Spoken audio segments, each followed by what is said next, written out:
E vamos falar dessa nova notícia aqui. Minas confirma morte por raiva humana após 10 anos sem registro da doença. Beleza? Pessoal, já tinha algum tempo aí, beleza? Que a gente tinha uns rumores de que o vírus da raiva estaria por perto, na região metropolitana de Belo Horizonte, em Minas Gerais. Teve caso no Rio de Janeiro aí, eu não sei se foi esse ano ou foi ano passado, já teve aí uns 38 casos de raiva de 2010 a 2020 no Brasil. É uma doença extremamente letal. Ela é considerada 100% letal se a pessoa não fizer o tratamento pós-exposição, que é com a vacina da raiva, né?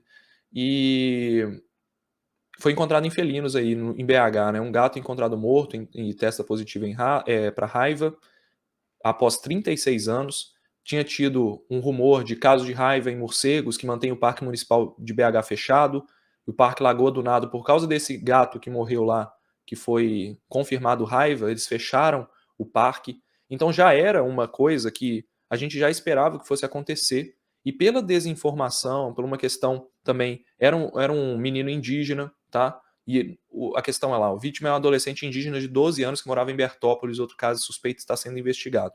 Então o menino foi mordido por um morcego, não sei exatamente onde, e infelizmente ele não procurou atendimento médico, né? A raiva é uma doença que ela evolui num período de 20 a 50 dias. Tem casos de raiva que a pessoa foi mordida e o período de incubação do vírus demorou 19 anos para a pessoa desenvolver a doença depois. Então ela não procurou, não tomou a vacina nesse período em que o vírus ainda está migrando para o sistema nervoso. Vou contar um pouco para vocês. E como ele não fez nada, inicialmente você tem uma febre, dor de cabeça, tosse. É uma doença que parece uma gripe, uma doença que parece ser um resfriado mesmo, tá?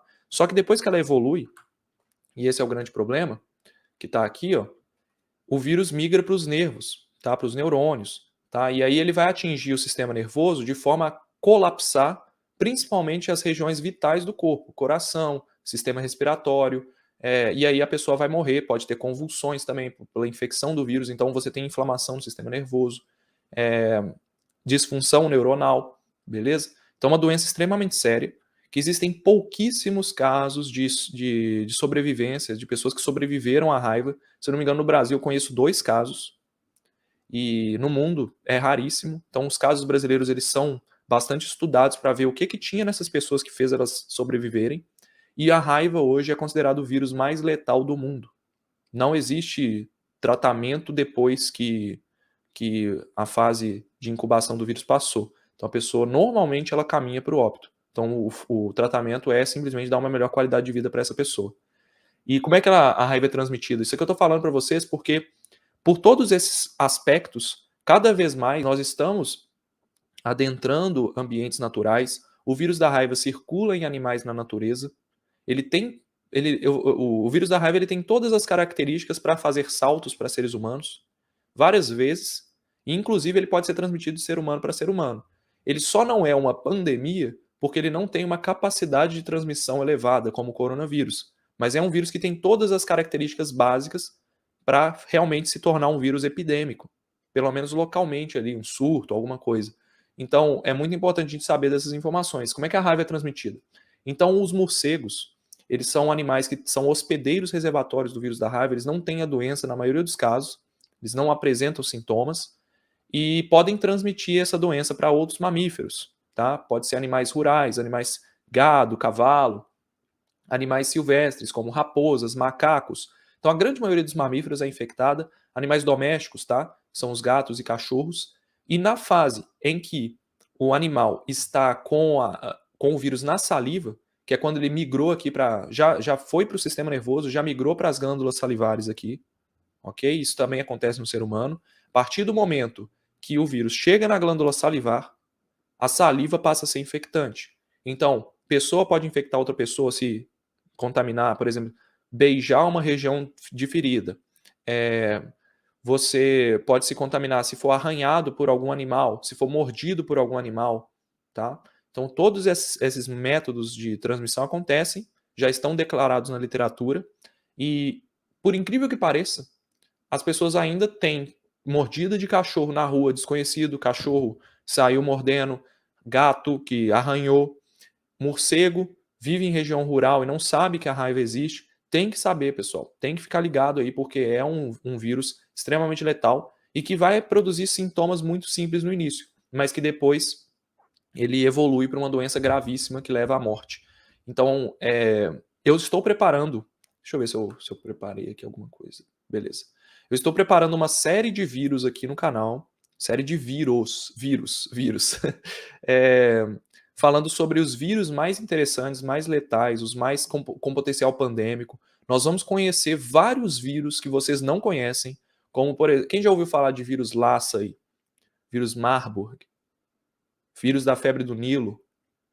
São vírus extremamente desconhecidos, que têm um potencial muito grande de causar epidemia, que eu acho muito legal. Inclusive, foi inspiração do livro Contágio, que eu já falei diversas vezes para vocês aqui. E o vírus da raiva, ele vai ser um segundo vídeo da série. Então, o primeiro vídeo da série, ele vai ser qual será a próxima grande pandemia. Se eu não me engano, sai dia 26 agora. Tá? Ele já está filmado. E vou falar para vocês os critérios que um vírus tem que ter para ele se tornar pandêmico e como que a gente pode evitar a próxima grande pandemia, porque ela vai acontecer em algum momento e a gente tem que estar preparado para isso. Em 2007, pesquisadores previram a pandemia de coronavírus porque eles fizeram um estudo na China mostrando como que morcegos carregavam um coronavírus muito semelhantes ao coronavírus da SARS de 2003 e como que esses coronavírus poderiam em algum momento saltar para seres humanos. E eles escrevem no artigo